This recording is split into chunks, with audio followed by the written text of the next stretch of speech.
Buenas noches, nosotros somos el grupo número 3, el cual está conformado por Eliana Cano, Ana Diarte y Juliet Clausen. Quien les habla, Stephanie Agüero.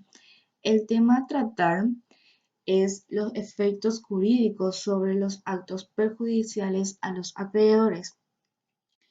Y comienzo la exposición con el tema periodo de sospecha. El periodo de sospecha es el tiempo que ha pasado hasta un año antes de la declaración de quiebras o el pedido de convocación de acreedores en algunos casos, periodo durante el cual todos los actos del deudor realizados en perjuicio a de sus acreedores pueden ser revocados o declarados ineficientes a favor de la masa. Es decir, que todos los actos que realice tanto a favor o en contra de los acreedores, el deudor, un año antes, ya sea, vamos por darle un ejemplo, que haya realizado a partir de junio del 2019 hasta junio del 2020, todo ese proyecto, todo ese transcurso en, en que realizó el deudor, el acreedor está al tanto y puede usar a favor o en contra de él. Y en ese intermedio también el deudor realiza prácticamente operaciones para poder saldar aquellas deudas que tiene con su acreedor, para poder solventar mejor dicho, su estado, o sea, presenta ya un estado de insolvencia. El mismo deudor se da cuenta de su insolvencia y también el acreedor.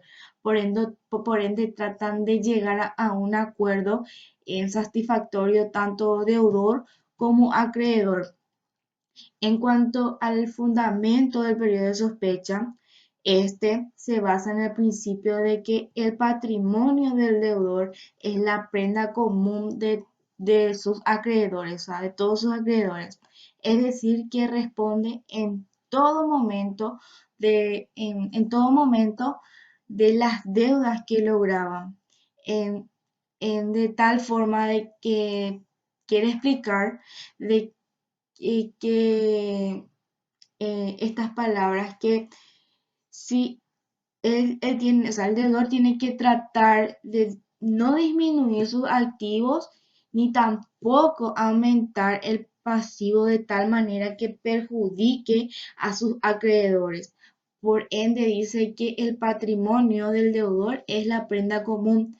Em, Se trata de que al no tener disminución del activo y tampoco al aumento del pasivo, de que el patrimonio se encuentre en un estado de que sin movimiento, que no, o sea, que todos los actos que realice no perjudiquen en sí al patrimonio que tiene el deudor. El objetivo con las acciones que la ley ofrece es de perseguir que la reintegración del patrimonio del deudor a aquellos bienes que hayan sido de él bajo la presunción de sospecha. Por ejemplo, el deudor ya se está dando cuenta de que va a entrar en un estado de insolvencia y para que no se le quite, por ejemplo, un terreno, él comienza a poner en el periodo, como anteriormente le estaba diciendo, comienza a poner desde junio del 2019, qué sé yo, en octubre, viene a poner el nombre de su señora y en ese transcurso se percatan los acreedores de lo que realizó y eso puede también utilizarse en su contra. En el periodo de sospecha ha sido creado para los efectos de los acreedores en sí, para aquellos acreedores que tienden, o sea, tienen, vamos a decirle en términos comunes, miedo de que sus deudores tengan a eludir el pago, o sea, que eviten o se escondan de pago de sus créditos. Y lo único que se exige es acatar los actos que se realicen durante el periodo de este periodo, ¿verdad? Y la ventaja también es que se vuelve innecesario demostrar la causa del fraude. Dentro del periodo de sospecha, si uno realizó fraude, se tiene ventaja de que ya no se puede demostrar el efecto del fraude, sino que de por sí el periodo de sospecha es una prueba en sí de lo que el deudor estaba realizando, vamos a decirle, un seguimiento ya de lo que iba realizando hasta llegar al estado total parcial o total de insolvencia. Y bueno, le cedo la palabra a la compañera Liana Cano, que estará continuando con nuestro tema, como le dije, que sería el que es efectos jurídicos sobre los actos perjudiciales a los acreedores.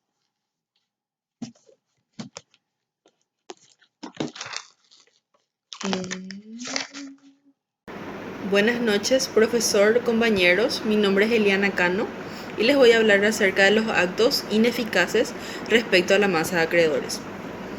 Un acto ineficaz respecto a la masa de acreedores podría ser aquellos actos a título gratuito o una donación, a excepción de aquellas que sean habituales o de costumbre en el deudor o aquellas que sean en cumplimiento de un deber moral y social y cuya cuantía económica no sea desproporcional al patrimonio del deudor.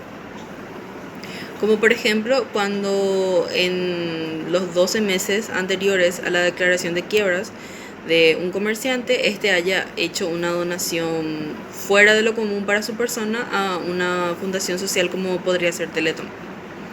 Otro acto podría ser un pago a una obligación no vencida antes de la declaración de quiebras, o sea, un pago adelantado a una deuda. Para el cómputo del tiempo, en nuestro derecho se distinguen dos periodos. Primero, el de los 12 meses precedentes a la declaración de quiebras o al pedido de convocación de acreedores, y el otro, el de los 6 meses precedentes contados de la misma manera que el anterior. Existen dos teorías para determinar el inicio del periodo de sospecha. Una de ellas es la teoría materialista, en la cual la cesación de pagos es sinónimo de incumplimiento, y cuando éste se manifiesta, por más insignificante que sea, es motivo para declararse la quiebra. Esta teoría no tiene en cuenta los factores que originan esa cesación de pagos, ni tampoco el estado patrimonial del deudor. La otra teoría es la teoría amplia, en la cual el incumplimiento no es un hecho o un conjunto de hechos, sino un estado patrimonial de impotencia ante obligaciones a vencer. Y para que este estado de impotencia pueda producir efectos legales se debe revelar por hechos exteriores, sea cual fuere, que comprobarán la insolvencia del deudor. Es esta teoría la que actualmente se rige en nuestro derecho, aunque no determina con exactitud el inicio de la insolvencia real. Muchísimas gracias por su atención. Buenas noches, profesor. Mi nombre es Ana Diarte y le voy a estar hablando sobre los actos revocados que están en el artículo 126 de la Ley de Quiebras, que dice que serán revocados a favor de la masa los actos realizados a los 12 meses anteriores a la quiebra del deudor, salvo que demuestre lo contrario en ese tiempo, como por ejemplo los actos a título oneroso, los pagos de las deudas vencidas no debidas, en especie no debidas, y la constitución de garantías reales. También están los actos de entre parientes, que pueden ser igualmente revocados a favor de la masa a título oneroso realizados por el deudor a los 6 meses precedentes a la quiebra con sus parientes en línea rectas, consanguíneos o con su cónyuge o parientes hasta el segundo grado también. Está también los efectos de revocación, que dice que revocado el acto o declarado su ineficiencia, deberá restituirse la masa todos los bienes transmitidos en virtud del acto impugnado. En caso de no ser posible la restitución en especie, es decir, que si es que no se puede devolver como se había dado, se procederá a una indemnización. Fallido con relación a su cónyuge. En los casos de quiebra de un comerciante frente a la masa, se presumirá que todos los bienes que el cónyuge del comerciante fallido ha adquirido en los 5 años anteriores a la declaración de quiebra pertenecen al cónyuge o al comerciante fallido.